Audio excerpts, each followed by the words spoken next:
4 minutes ago, in the House Judiciary Committee chamber in Washington, D.C., several events occurred, and these events are now cornering social media platforms and news channels, causing billions of people to tune into their screens.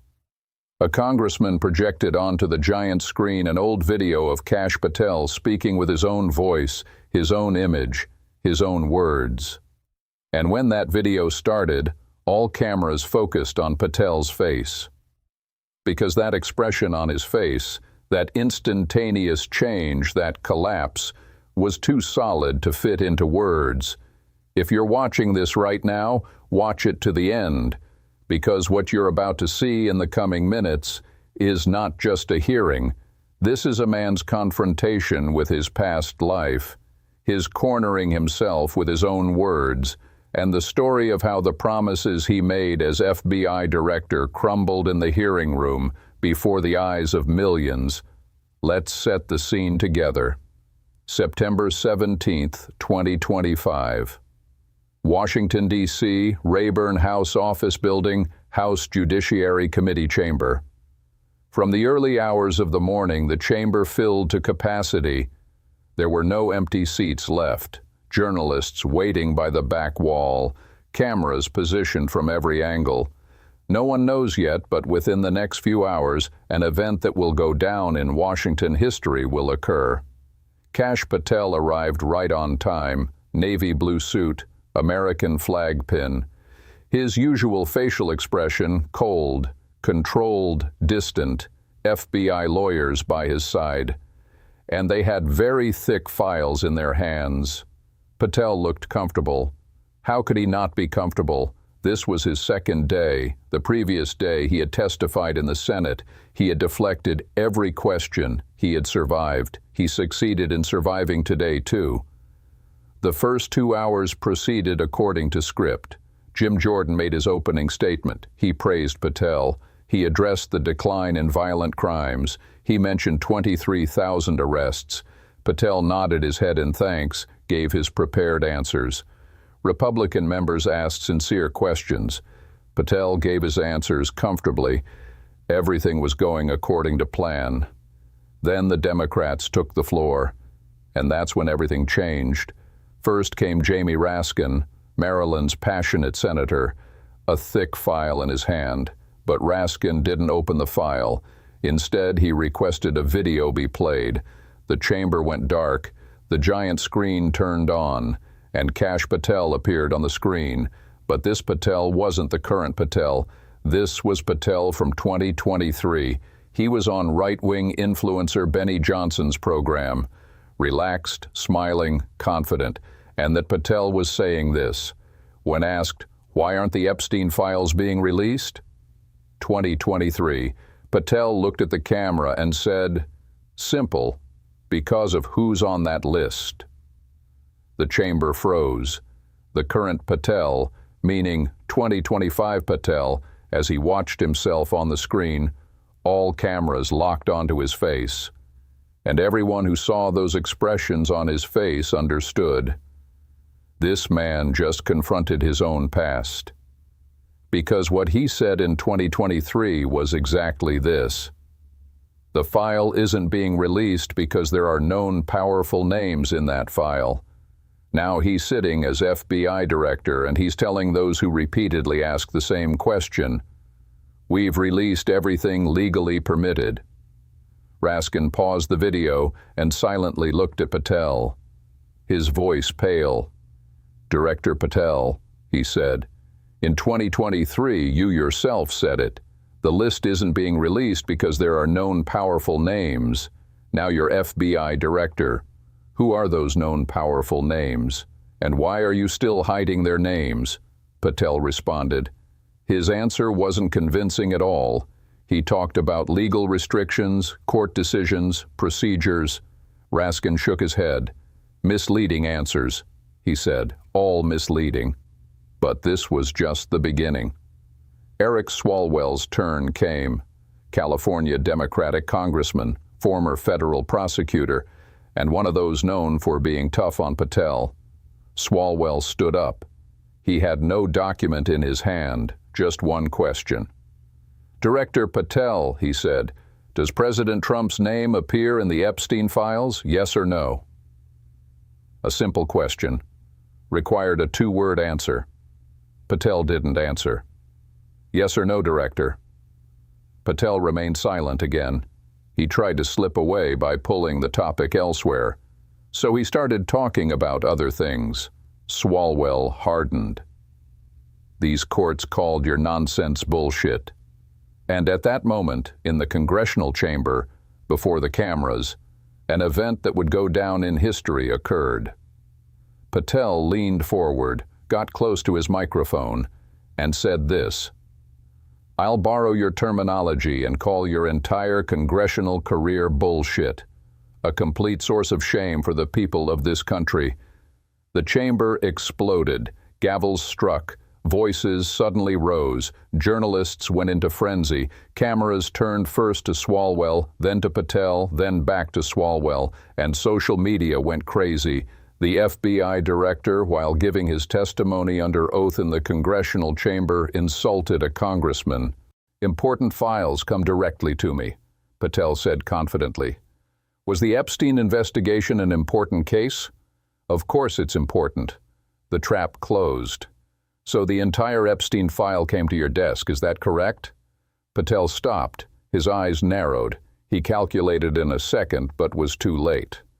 Some sections were presented in summary form. Summaries? Lieu's voice rose with an incredulous tone. The FBI director read summaries of the biggest child abuse case in American history, not the entire file, summaries. A slight murmur was heard in the chamber, and then Lieu moved to the second phase. Director Patel, on January 15, 2025, the FBI conducted an internal assessment of the Epstein files. In this assessment, 47 high-profile names were identified. Is this correct? The chamber fell into deep silence. 47 names. For the first time, this was being articulated publicly. Cameras zoomed on Patel's face, and on that face, the draining of color, the clenching of jaw, the narrowing of eyes, all happened within seconds. Patel said, "This is classified information. Congress has oversight authority," Lieu said. "Is there a report that identified 47 high-profile names, yes or no?" A long silence in the chamber. A draft report was made. Yes. Lieu held up a document. "I'm reading from this draft. 47 high-profile names were identified. 12 politicians, 8 business people, 6 media figures, the rest academics, lawyers, lobbyists, and foreign nationals." He turned the document to the camera. The FBI seal was clearly visible.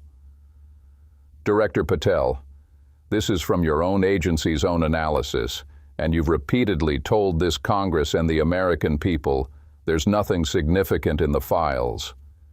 How can 47 high-profile names be nothing?" Patel went on the defensive. "That draft report hasn't been finalized yet. It needs to go through verification processes. How many names are in the final report?" Silence. "I don't think it would be appropriate for me to share this with the public." Lieu leaned back. "Everyone pay attention. The director didn't say, 'I don't know.' He said, 'I don't think it would be appropriate for me to share.' So there is a number, but that number is either too large or the people in it are too powerful." The room fell into heavy silence. And then Lieu asked his final question. "Director Patel, I'm going to ask you a question one last time. I want you to say yes or no, nothing else. All the Epstein files in the possession of the FBI and the Department of Justice, every document, every photo, every video, every piece of evidence, will all of this be shared with the public one day? Yes or no?" The chamber held its breath. Patel thought. He was considering his options. And then he said, "Some information will never be shared with the public." Never. That word exploded like a bomb in the chamber. Lieu slowly shook his head. "Finally, an honest answer. The director says some information will never be shared. Never. Not in 20 years, not in 70 years. Never. He paused. A long silence. So why? Who's being protected? Which names are so powerful that the American people will never learn them? No answer. Over 250 children were abused in this network, Director. 250 families were devastated. And you're telling us under oath that some of those names will never be revealed. Lieu stood up, with his military posture. I was a military lawyer in the U.S. Air Force. I interrogated war criminals. I looked into the faces of traitorous officers, and the defense patterns I'm seeing in this chamber today are no different from what I saw in those military courts. He looked directly at Patel. History will judge you, Director. Those 250 children will judge you. Maybe not today, maybe not tomorrow either, but that day will surely come. And when that day comes, these answers you're giving today, these evasions, this protection of powerful names, all of it will be in the historical record. The hearing continued normally. Other questions were asked, but no one was listening, because all the congressional members just understood. The FBI director was convicted in his own old video. He was cornered with his own words. He used an insulting expression toward a congressman. He had to admit there were 47 high-profile names, and he confessed that some information will never be shared with the public. 5 hours. In a 5-hour hearing, every defensive wall Kash Patel had built was torn down one by one. Send this video to your friends, your family, everyone. This isn't just a hearing. This is democracy's real-time test. And everyone needs to see it. And now, everyone is asking one question. Who are those 47 names? Which politicians? Which business people? Which media figures? And why did Kash Patel say never? In 2023, he said it with his own mouth. The list isn't being released because of who's on that list. Now he's FBI director. Now he owns the list. Now he's saying never. Sometimes the biggest confession is when someone corners you with your own past words. That moment happened today, and Kash Patel sat there with nowhere left to run. Subscribe. Tomorrow the continuation of this story is coming. Every document, every name, every unanswered question. I'll be here.